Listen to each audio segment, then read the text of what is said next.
Hi, my name is Lonnie Lewis, and I'm the bar manager at Ocon Restaurant and Bar in Bluffton, South Carolina.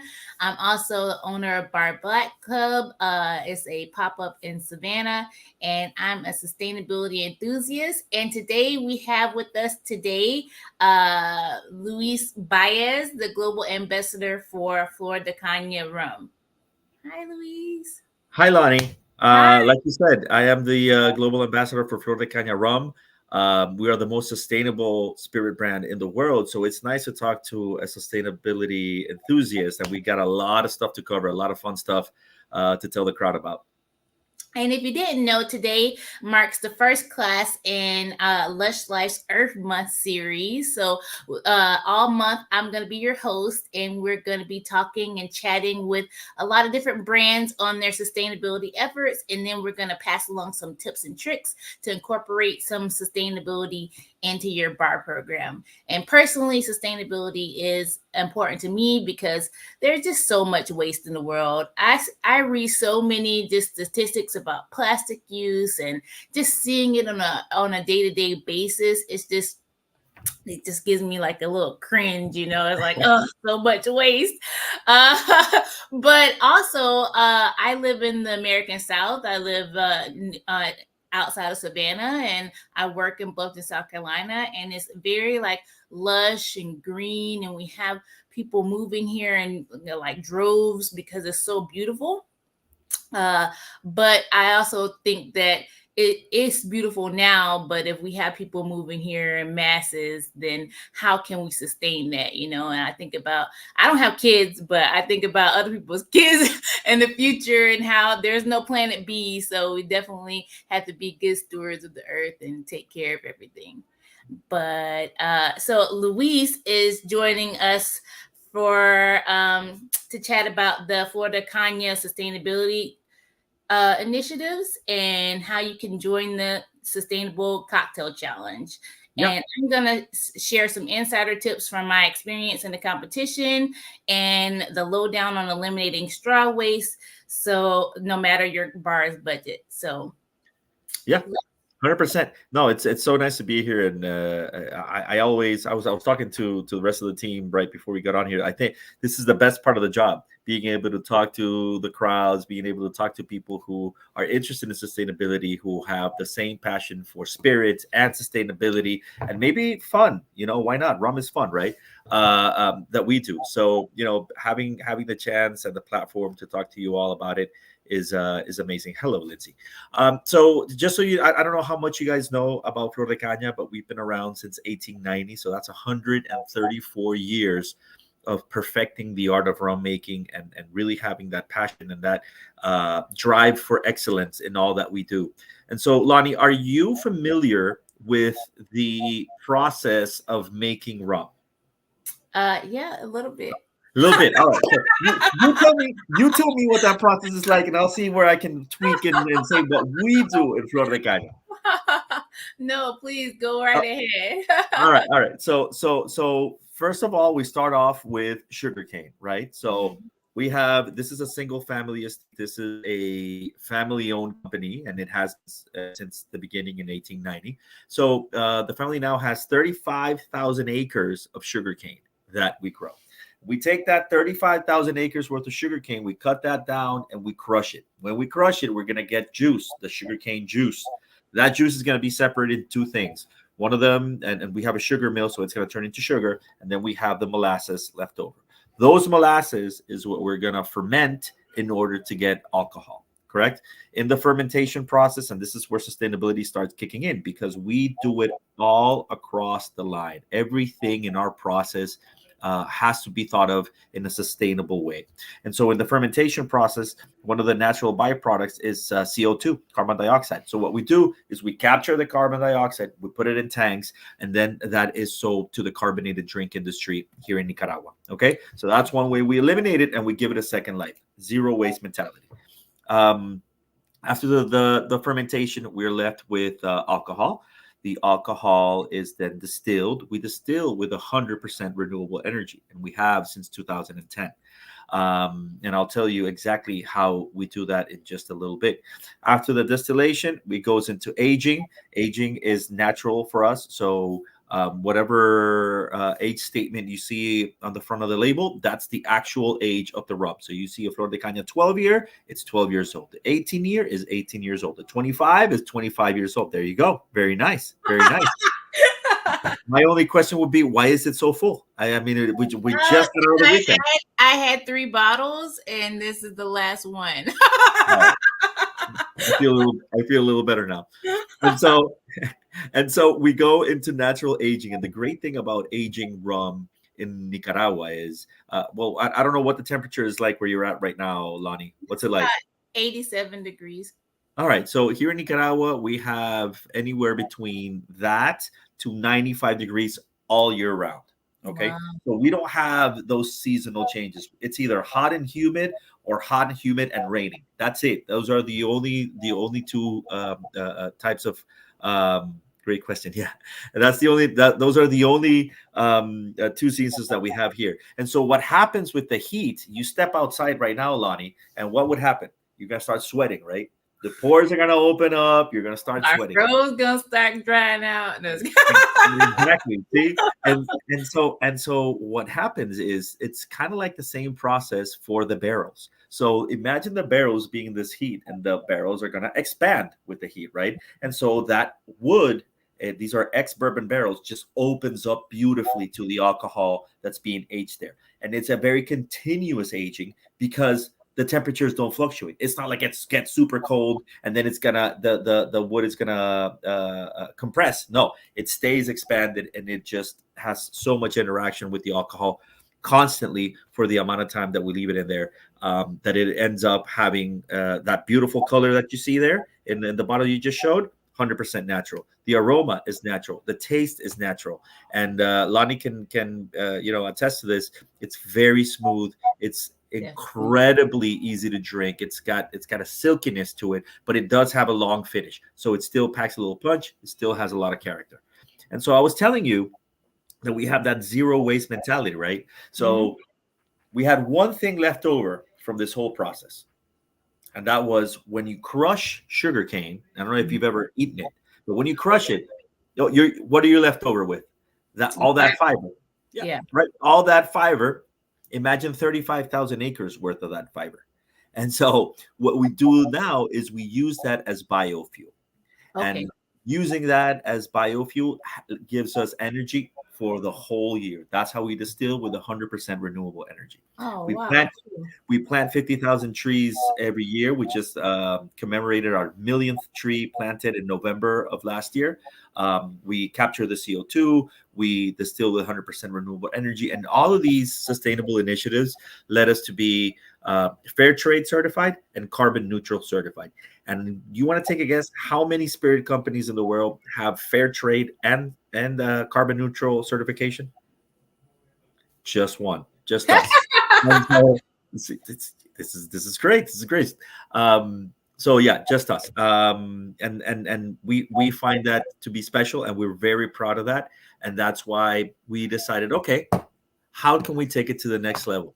How do we move from just our general the process of making rum being sustainable to bring it to somebody else? And that's how the Sustainable Cocktail Challenge and the World's Sustainable Cocktail Challenge was born, as a way to bring in bartenders to start thinking in terms of sustainability. We're saying we do our part. Now we want you guys to do it behind the bar and get the people who come to your bar excited about trying a sustainable cocktail. And that's how the competition was born. And I was very excited to learn that you were part of the competition.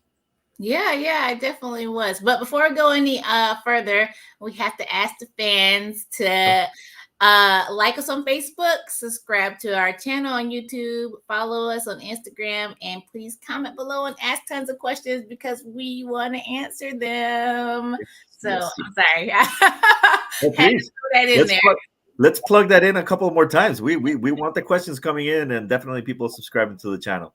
Yeah, definitely. And it's so great to hear about your sustainability efforts because I feel like sustainability is just like kind of like a buzzword right now that people just like kind of like throw it here and there, and like most brands are just okay to be in the status quo. But here at Lush Life, we're going to be talking to like the people who are in charge. They're leading the way, and then people are going to follow, hopefully. Yeah, So it's a good thing. 100%. I think people ask us sometimes when we're out doing events. It's like, oh, well, now everyone's jumping on the trend. I always say, I find it great. Jump on the trend as much as you want. I mean, in a perfect world, everyone is gonna be headed that way.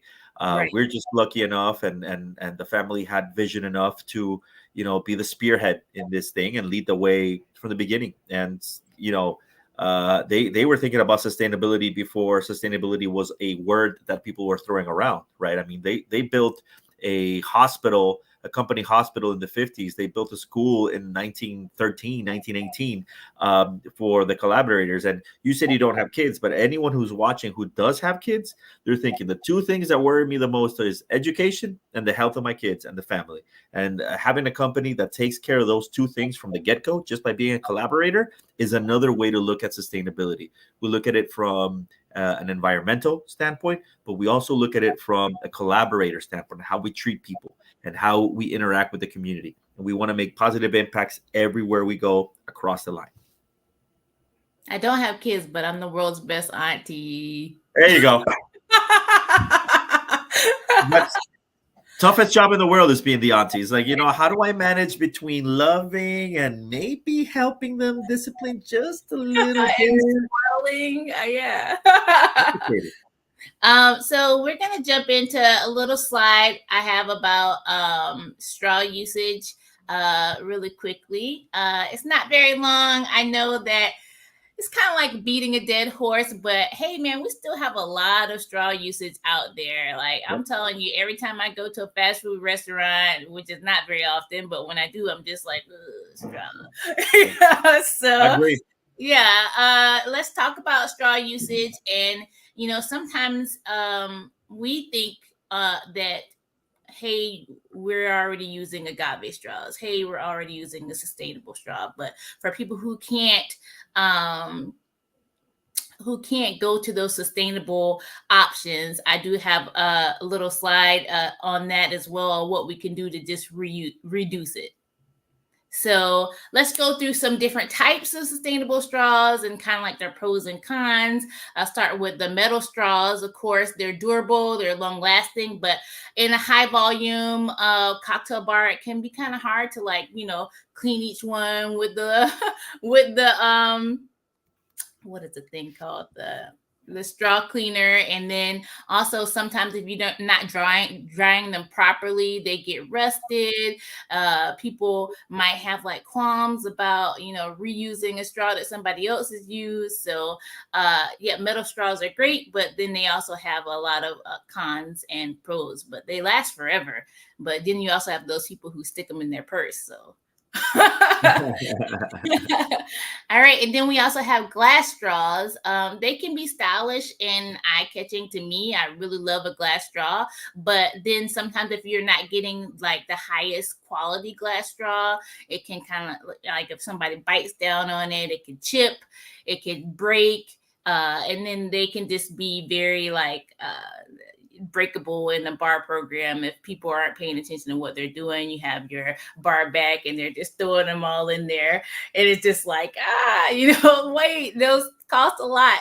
Yeah. So then number 3, we have our bamboo straws. I've seen bamboo straws a lot in sustainable cocktails. They make me really excited. I think just the wood themselves, like it's just aesthetically just so pleasing. But a con of a bamboo straw is that if it doesn't get dried out properly, if it doesn't get cleaned properly, it can like get some molding.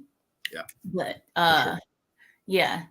Then the next one is going to be our agave straws, which that's what we use in my program. But we also have to think about reducing the usage on agave straws, right? Because they say that they're compostable, but that's only if you're going to compost them because it takes 1 to 5 years for them to break down Oh, in wow. in a regular landfill. So even if we have agave straws in our program, we should still try to use less straws. And then a new one that I heard about recently is a hay straw, which I haven't actually seen or touched these. So I have some on order. Yeah, I've not seen them. Yeah, so they're used from they're the stem of the wheat plant, and they're gluten free, and they're 100% compostable, but still only if you're composting them are they compostable, right? That's a thing people are saying. We have compostable straws, but do you have composters outside your restaurant that you're going to throw all your straws in? Are you going to separate them out? So we got to think about the straw usage and it going into the garbage can, going into a plastic bag and being thrown into the landfill and causing more emissions. Let's go with silicone straws. Like I've seen this on a lot of different websites where they're like silicone straws are the most long lasting. They're the most durable, but silicone is still also plastic. And now there's a lot of things coming out about microplastics, and so I think that you have to be very careful when it says, oh, it can be durable on hot and cold drinks, but if it's in a hot drink, is there microplastic coming out into your guest's mouth or not? So that's something to think about. And then paper straws. I know everybody hates them. I don't like them. Nope. All right, but we do have the paper straws. I think that they're the easiest switch for people just because they're relatively like the same price as like a plastic straw, regular plastic straw, and now agave straws are really affordable as well. But this is something that people see like the colors, and it's can be very fun to incorporate into a cocktail, but then it kind of gets a little soggy and doesn't really stand up to the drink. Yeah. All right, and then we have the last slide is 3 ways to reduce plastic straw usage if there's no sustainable option. This is also if you do have the sustainable option, we still want to reduce the usage. Sometimes even just being like no straw. When you go places, I don't need a straw. That's my way to go. I don't use a straw. Because I'm not a huge fan of the other ones. I like the metal ones, but I just rather go no straw. Yeah, no straw. We don't need it. Like, what happened? What did we use it for? Straws? Like, nothing. Yeah, let's go back to that. No straws. Unless you have 100%. Sensitive teeth, then I don't know what to do for you. Yeah. So I say out of sight, out of mind. For me, I don't have straws sitting on the bar for people to use in their cocktail. They have to ask for it. And most of the time, if they had to ask for it, they're not gonna ask for it. No, but so for me, I have agave straws, but I don't leave them out for the customers, because if they're not actively thinking, oh, I need a straw to stir this up, or I need a straw to get this little bit of drink at the bottom, then they're more than likely just not going to use it. So just put them away. And I kind of have them for the servers, like over on the side, but just not in like plain view of the customers. And I think that makes a huge difference. So also, I think I clicked off of my slides. So wait, okay. Sorry. Then use the same straw. I see there's one cocktail that at my bar where it has to have a straw, because otherwise people don't know how to. It's in a bowl. You won't get to the good stuff if you don't have a straw. So, but when they order multiple drinks, or somebody's ordering a Coke over and over again, just have them take their straw out and put it in the new one when you bring the new one to the table. And that way you're not just sticking a straw in every single time. It's an easy way to reduce straw usage from 5 straws for one guest to 1 straw for one guest. Yeah. The design for no straws, like if you have your cocktails in glasses that don't need straws, or they look silly with straws, like I can't imagine putting a full-length straw in a Nick and Nora, right? Yeah. So or like a coupe, like you're gonna put a full-length straw in and be like, So design your cocktail menu around not needing a straw, and then you'll have less use for them. For So sure. that leads us to how amazing the bartenders are in the world's most sustainable bartender challenge, and how they come up with these different ways, different vessels for the cocktails, different straws, different coasters, and Everything. it's amazing what It, some people come up with. So let's get into that. yeah, I think the great thing about a competition like this, and it's a global competition. Obviously, we're talking to people in the U.S. mostly on this video, but it's a global competition. We had 32 countries participate last year, and all 32 winners from the different countries came to Nicaragua in February, and we had our cocktail challenge final here. And it was just such an amazing experience to see the different cocktails, to see the different ideas, to see the creativity that comes with from different regions. So you'll have all of a sudden a lot of banana coming from one region, and then you have a lot of coffee coming from another region, and then you have the Asians who did a whole bunch of different infusion to get in their cocktails, and I find it so much fun to be a part of something where you literally have just your creativity as kind of like the bar.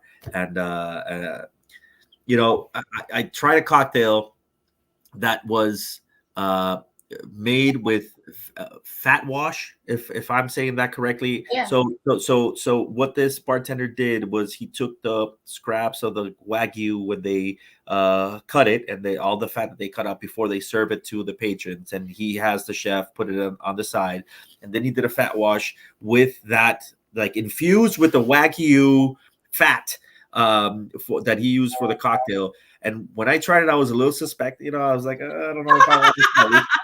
Gotta be honest. I have to be honest. And then all of a sudden, you try it, and it's delicious, right? It's delicious. It has a texture that I'm definitely not used to in a cocktail. And when he was telling his story, it was so cool to hear, how he got to that part. And then we have, well, actually, remember a couple of years ago. You came to Tales of the Cocktail, which we realized a little bit ago, and we had this training session with Julio Cabrera at Tales, and what he had done, because he participated, and he was actually like one of our like ambassadors for the program, and what he did was he created a pastelito old fashioned. So the right next to La Trova in Miami, there's this pastry shop, and they do pastelitos. And then every night, the pastelitos that are not sold, they were gonna throw them out. So he used that into his cocktail. I forgot exactly what he did, but he kind of did the same thing with infusions with the rum, and then used it to make the old fashioned, and then used the pastelito as a garnish within his cocktail. And so the idea is you can find a second life for pretty much anything, right? So if you're using pineapple, you can make all sorts of syrups with the pineapple. You can use the pineapple itself as a vessel, right? Once you carve it from the inside. I've seen people do that with a cucumber at this competition. I've seen someone make cups from reused bottles. So they cut the top off from the bottle, and then they obviously they even it out so it's not dangerous, so you're not going to get cut. But then they use that as the vessel for it.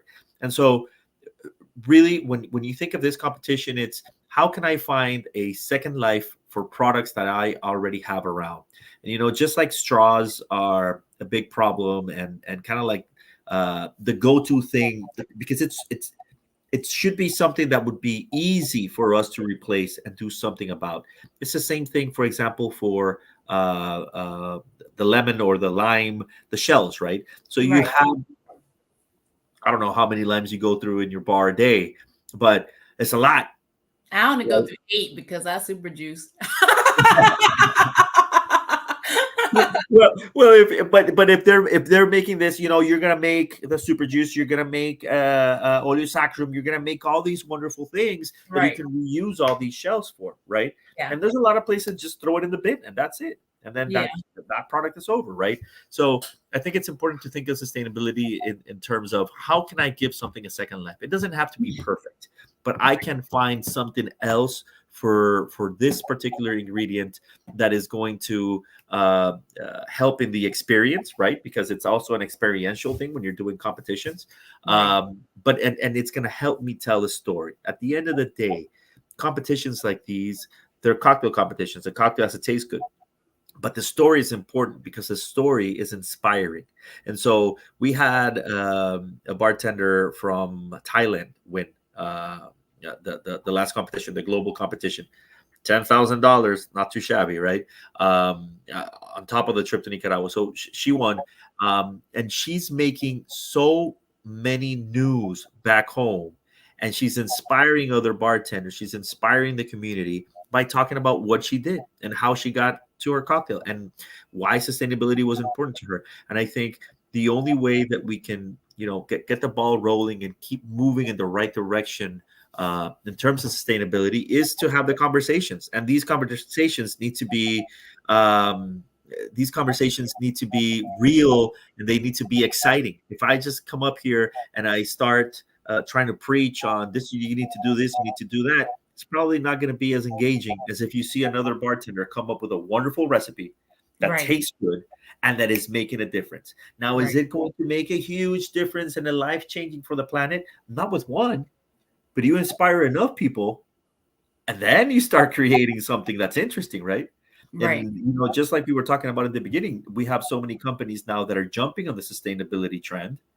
Guess what? They're inspired by somebody, Yeah. and they said, hey, I got to do this, right? And so then it starts becoming and piling up, but you have to do your part wherever you're at. And remember that getting to 100% sustainability is pretty much impossible, but Yeah. um, Start where but you can. but it's a journey. It's the journey to it, and Yeah. making sure that you're conscious about it and getting the right techniques, the right inspiration, the right ideas of how to make it better, um, that are going to make a difference. And so shows like this make a huge difference because you're telling people and you're educating people on ways that they can be sustainable where they're at. And so that's why we're so excited to be a part of it. I do have some tips and tricks for the There you go. competition.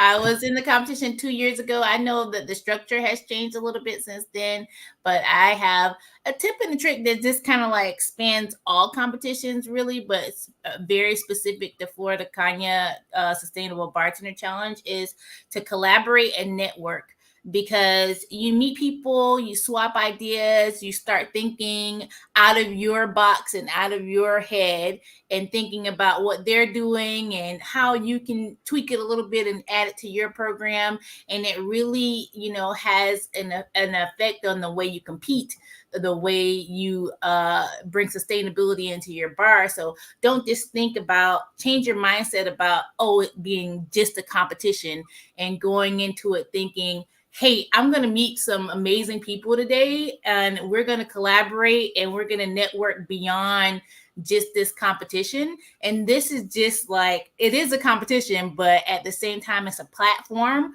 for you to expand your sustainability, right? And then also just using the competition as a stepping stone to up your sustainability game. You know what I'm saying? Also, the people that you meet, you can go and guest bartend at their bar, or maybe they'll give you a tour or see, the different sustainability efforts that they're taking. Maybe you think, oh, we're not really doing too much in our bar, but I do have this great sustainable cocktail. You can go visit those other bars that are doing a lot and see how you can incorporate that into your program as well. So I definitely think get out of the mindset that it's just a competition, and it will help you be at ease during the competition because you're like, oh, now these are my new friends. These are Yeah. my new collaborators on, making the world a better place. You'd be surprised. I mean, like I told you, we had 32 bartenders just a couple months ago. And I thought it was going to be a little bit more competitive in terms of, like people looking around like, oh, I'm competing against you for $10,000. I mean, it's not chump change, right? Right. Um, but the camaraderie that I saw was what made it like that much more exciting to be a part of. People talking about it, and we had one competitor from Canada, and she did some wizardry with seriously with watermelon. I mean, just like magic type stuff. Like very high end. Lab. Yes, that kind of thing.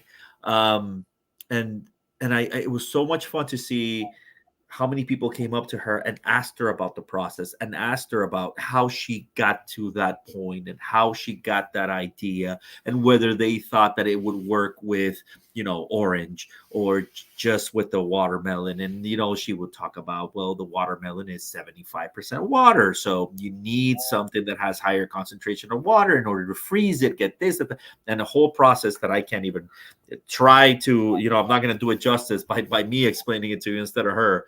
um, but it's those things that really last a long time when you find people who share the same love, share the same passion for the same thing. So these are 32 bartenders who love what they do, who love sustainability as well, and who are, yeah, they were competing, but they're also thinking of, this is not my only competition. I can participate next year, and there's other competitions that I can be in. And if I'm learning and I can make a difference in the process, then money.